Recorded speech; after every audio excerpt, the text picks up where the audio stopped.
Welcome to our channel. If you want to clear temporary files on Windows to free up disk space and improve system performance, follow these step-by-step instructions. Step 1. Press Windows key plus R on your keyboard simultaneously to open the Run dialog box. This is the quickest way to access various system utilities.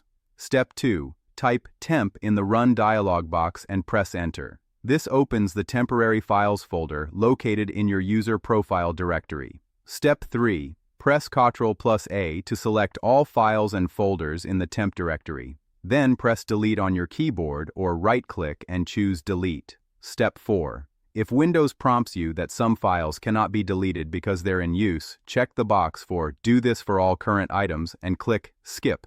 These files are actively being used by running programs. Step 5. Next, press Windows key plus R again and type %temp% and press Enter. This opens another temporary files location specific to the current user. Step 6. Select all files with Ctrl plus A and delete them, skipping any files that are in use. This clears another common location for temporary files. Step 7. For a more comprehensive cleanup, open Settings by pressing Windows key plus I, then go to System and click on Storage. Select Temporary Files to use Windows' built-in cleanup tool. Step 8. Check the boxes next to the types of temporary files you want to remove, such as Temporary Files, Downloads Folder, Recycle Bin, and Windows Update Cleanup. Click Remove Files to delete them all at once. Don't forget to like this video and subscribe to our channel.